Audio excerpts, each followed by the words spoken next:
Cawus wayamu ora duwe kekuatan kowe. Mati saka tanganku. Wah, ayo. Kowe apa aku sing adus getih? Wah, sempalku andamu,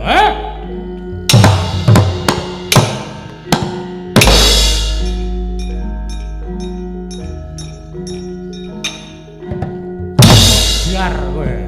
Oh!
Ayo ya anakku Werkudara. Wah. Kakang Dursasana licik. Durung muncrat getihmu, durung pedhot balungmu kowe mlayu. Ayo rasan tataku ki an bebanget. Kage aku yaen aja mlayu mangke riyen, Den.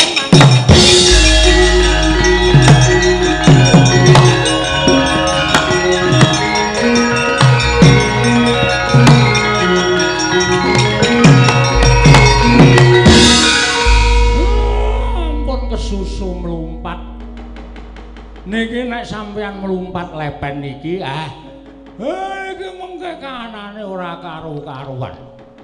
Rumangsa niki lani dadane Werkudara. Dikira aku wedi ngoyak Kakang Dursasana. Nggih, kula ngertos sampeyan wantun.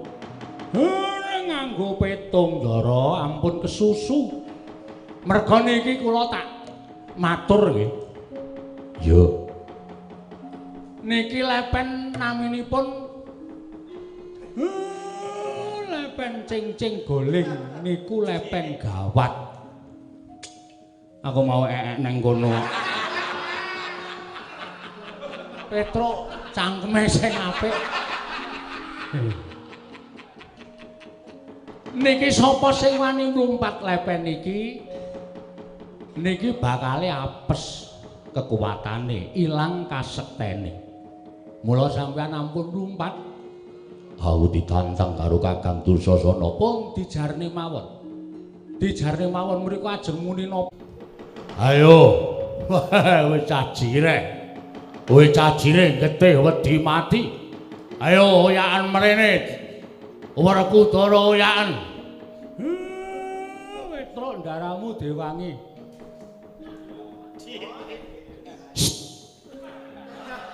Ayo wis rene. Wah, Petruk batur melu-melu wong kere. Kere jengkolmu mlacet lho. Jroning peperangan iki ora ana kere, ora ana bendara, ora ana wong di derajat, ora ana wong di pangkat. Kula karo sampeyan iku padha. Petruk, nun ditantangke.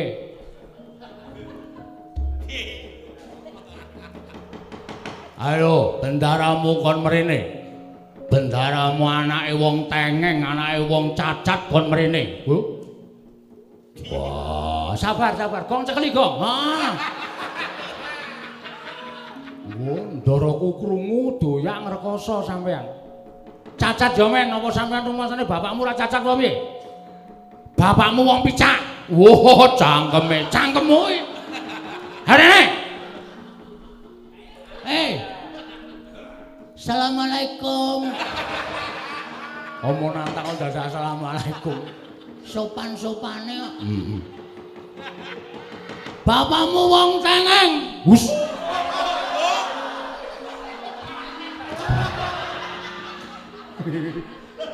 Wedi njuk renang. Ilang kesektenmu lho, Gong. Ambo men. Rone ora wong iki ora. Aman ora krungu kok. Wah, ketrucut e. Werkutur anae wong tengeng, Dursasana anae wong picak, anae wong tengeng. Anae wong picak. Dadak golek kacamata ireng. Anae wong picak, anae wong picak, anae wong picak. Wah, iblis lanang. Ayo kok.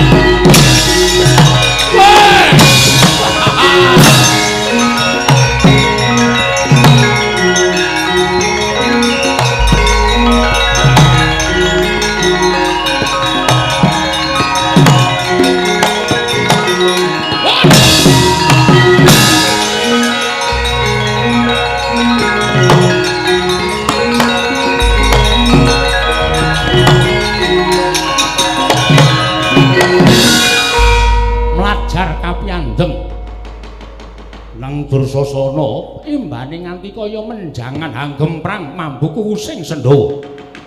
Binujung dening Sang Werkudara nalika semanten Yanayu Baskara titi mangsa ing pengajap arsa malumpat lepen cingcing guling gocap nenggesuk maning tukang satang Tarka lan Sarka ingkang nalika semono pejah den Pulasara dening Sang Dursasana kinarya tabuk tawuring aprang para sata Kurawa.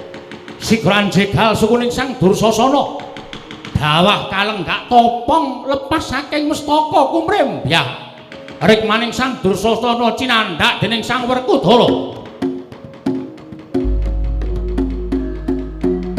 Oh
pirang-pirang lelakon tak ampet nganti tekan dina iki. Dadi wayane mangsa kala wis negani kuwi kudu nyaur utangmu. Karo aku njaluk urip Werkudara. Aku njaluk urip.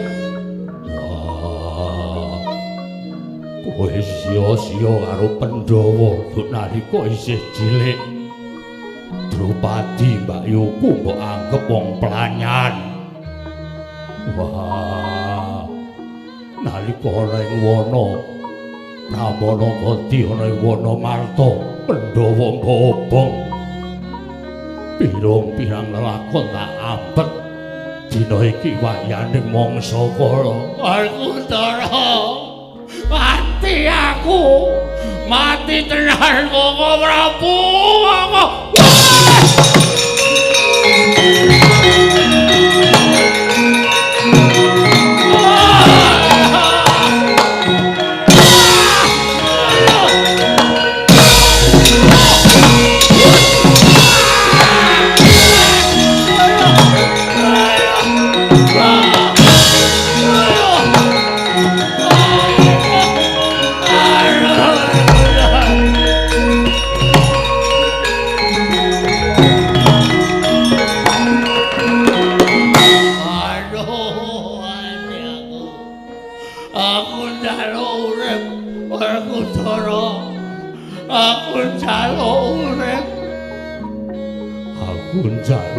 Ngapura. Dursasana kakangku. Paripaksa aku kudu tumindak kaya ngene. Aduh. Aku arep mbok kapake. Aku arep mbok kapak.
Saenipun sampun ngantos dipun getuni, jenenganipun ibaratipun sekul ingkang sampun dados jenang.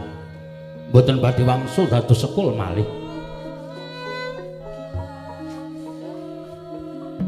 Guguripun ingkang rayi inggih menika pun Dursasana. Sedaya menika sampun cinadhang dhateng panguwasaning kodrat dipun selak ana mboten badhe saged. Wontenipun namung sumarah pasrah dhateng jidaring pasti nggih.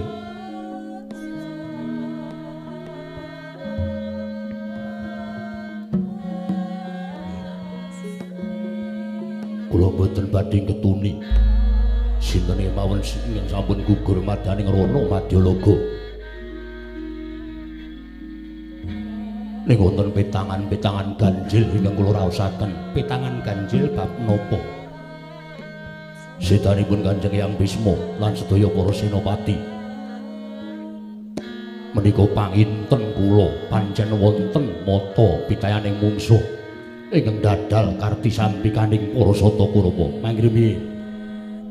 Manggremi mubal babaning ngarepson monggo kula aturi siram awit tirtaning kesabaran supados sak mangke menika saged tinembak kanthi cetha sampun ngantos duna dungkap mangke pindak mboten prayogi. Lenggah ingkang langkung prayogi tumunten sak mangke dipun rembak kanthi manah ingkang lamba nggih.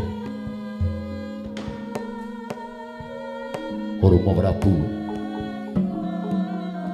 menawi dados dawuh paduka ingkang putra namung tansah ngestu padha Rama Prabu Salya.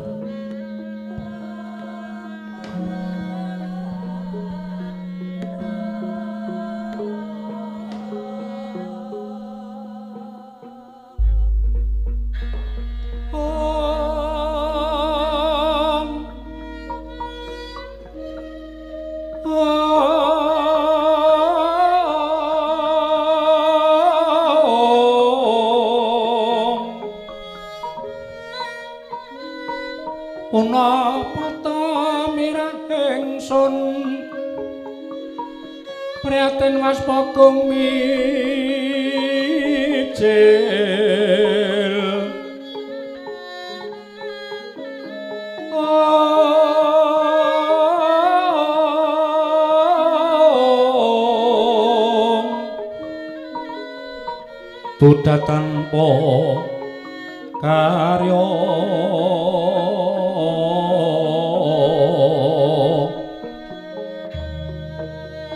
sangkang rinemakan Gusti kelong rena sak sekarnya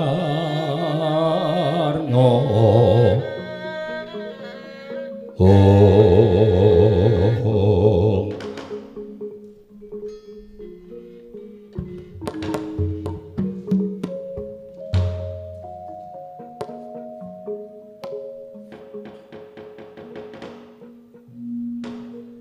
Sapurnaning peperangan dinten sakmangke sampun ngancik ing wanci ratri kados adat ingkang sampun kelampah anak kula ing Ngastina anak Prabu Duryudana tartentu klempakaken sangganing para sepuh supados angembat tuwin ametang dhateng lelampahan ingkang badhe kelampah tegesipun tumapaking perang ing benjang-enjang nggih menapa sababipun kula menika munjuk atur mesanipun anak Prabu Ngastina supados kula aturi menggalih kanthi manah ingkang lomba mergi mboten sisah kata-kata anggen kula badhe munjuk atur petungane wong perang menika namung werni kalih menang apa kalah mukti apa mati menika kemawon nggih Mrepaduka anak Prabu Duk nalika semanten menika mboten cukeng Pandhawa radreng Bratayuda menika mboten badhe dados. Gandeng paduka anak Prabu sampun gegeki negari Ngastina. Wontene para anak-anak kula Pandhawa ugi adrangenipun nyuwun negari Ngastina. Sak Ngendraprasta sak jajane mila perang menika mboten saged dipun selaki. Inggih. Ingkang sampun gugur inggih sampun. Ingkang sampun kapuping Rana Madyalaga bari dipun menapakaken malih sampun boten-wonten ginanipun samangke ing dipun rembak langkung prayogi sampun ngantos metani dhateng awonipun kadang piyambak tuwin para senopati ing sampun gugur madyaning pabaratan nanging sakmangke monggo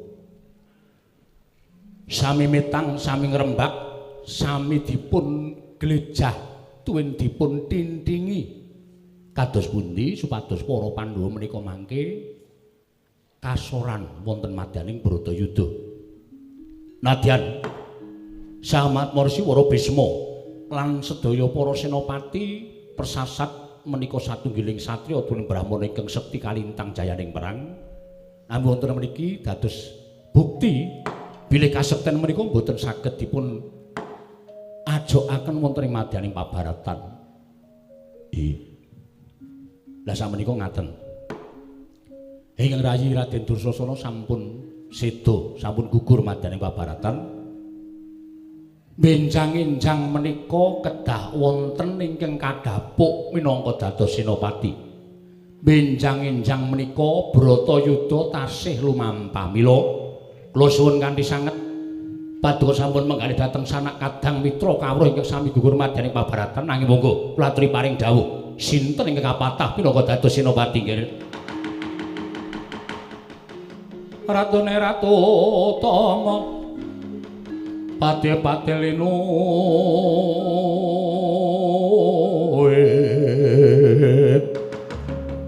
Pranayaka Tyasraharja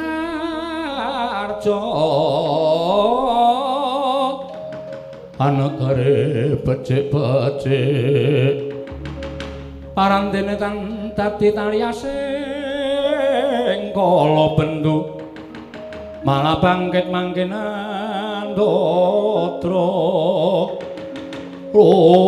beta kang reribeti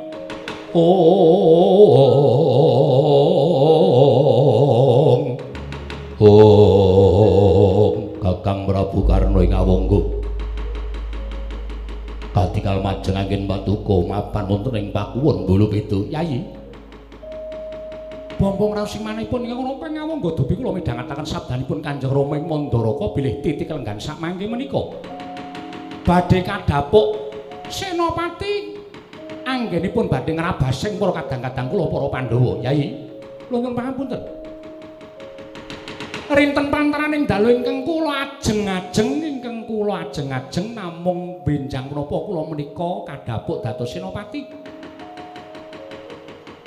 nanging pendak-pendak pepanggihan sasampunipun Bratayuda wanci ratri pepanggihanipun para sepuh ewadene ingkang Raka tinuding dados senopati ugi dereng mila kula kumawantun munjuk atur mesa paduka Yayi Prabu bilih menawi negari Ngastina sampun boten wonten senopati tetu angganing praja ingkang wantun anyorohaken dhateng pribadinipun minangka dados senopati menawi dipun paringaken senopati kula suwun.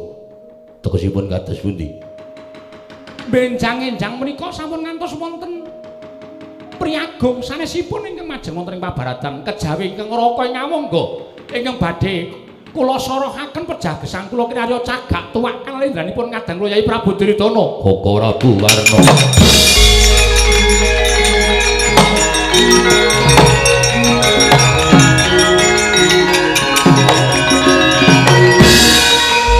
Kadilu mampang wanci peteng bapak obor sosro biar padang terawangan. Mlengeten kalilanan. Bombong raos sing manah kula menika kula ajeng-ajeng gumana musik wonten paningalipun ingkang putu Rayi Ngastina Duryudana. Benjang-enjang mraika Prabu Karna sagah majeng wonten ing pabaratan Pandhawa badhe atang-atang dados bathang. Mila dinten samangke sineksen dening para narpati, para tetuangganing Praja Ngastina ingkang sami lenggah wonten ing madyaning Hulu Pitu mriki. Paduka Prabu Karna badhe kula dapuk minangka dados senopati. Yayi, kula nuwun mapunten. Ngaturaken panuwun ingkang tanpa pepindhan dene panyuwunipun ing Raka Ngawangga sampun dipun lulusaken dening Paduka Yai Prabu Ngastina namung kemawon wonten setunggal ingkang badhe kula aturaken wonten kersa Paduka Yai Prabu Ngastina. Koko Prabu laturi paring dawuh. Koko Prabu ngersakaken menapa badhe angkatipun ing Raka Ngawangga wonten ing mabaratan mangke kula suwun boten wonten ingkang ngusiri dhateng ingkang Raka Ngawangga kejawi namung Kanjeng Rama Mandaraka. Wiladal.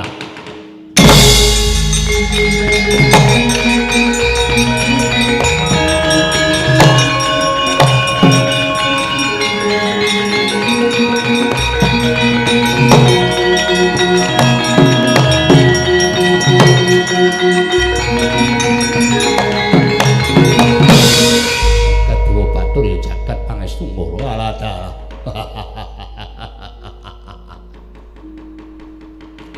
Bejo temen aku dadi wong tuwa. Duwe anak mantu kang aran Karna Basusena jebul pinter banget nggone ngorek-orek marang raine wong tuwa ing ora bakal ilang selawase urip. Karna wonten dawuh Rama. Mula coba saiki aku tak takon karo kowe, wangsul ana pitakonku kanthi pertitis. Inggih, aku sapa? Inggih Paduka tiyang sepuh kula. Wong tuamu sing kepiye? Paduka menika para sepuh kula. Yen ngono kowe nganggep aku kuwi inggih tiyang sepuh kula piyambak. Apa wis pantes apa wis memper yen to kowe kuwi anak kok kowe ngasorake derajate wong tuwa? Bangsat kowe ya. Kowe iki ratu lho, cilik-cilik kowe iki ya ratu. Mesine ngerti tata krama, ngerti unggah-ungguh. Kowe ngepek anakku Surtikanti, aku wis ngeparengake Surtikanti dadi tetimbangamu ning jebul piwalesmu nggonmu tak wenehi kepenakan kaya ngono kuwi ya. Ya ngono wae piye? Sing jeneng kusir pirang-pirang akeh Senopati Tamtama Bintara ingkang pinter mangreh kendalining rata. Lah kok wong tuwa tok wirang-wirangke ning ngarepe wong akeh. Coba aku saiki tak takon. Dasarmu apa? Dasarmu apa kok kowe wani kongkonan karo wong tuwa dadi kusirmu? Iya. Sewu-sewu alapatanipun ingkang putra Tadawadana Rama.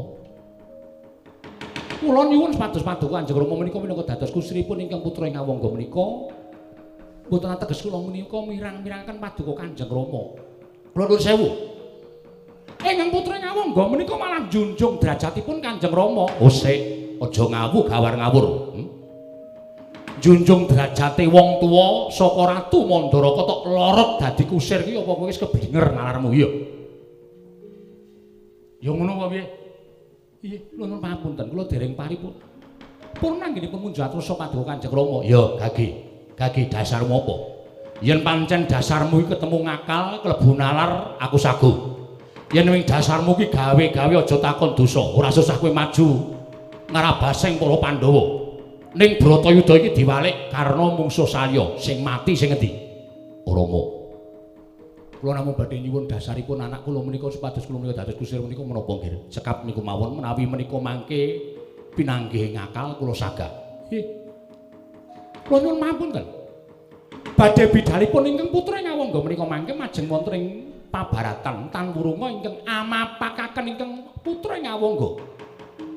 Menika kadang kula panengah Pandhawa inggih menika pun Nyai Arjuna menika tertentu lan boten saged dipun selaki malih.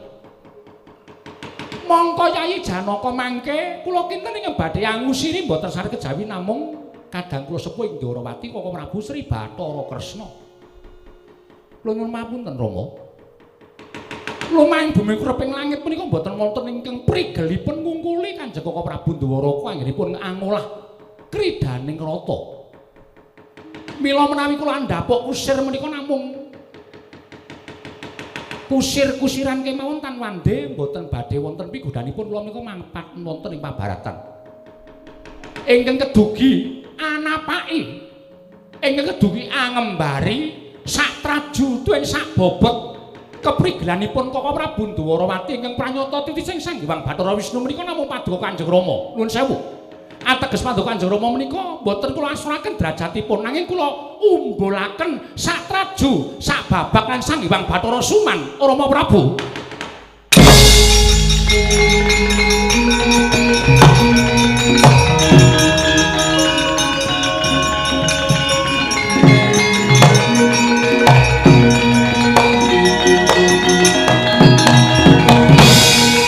Kedua Patri jagat pangestu ya.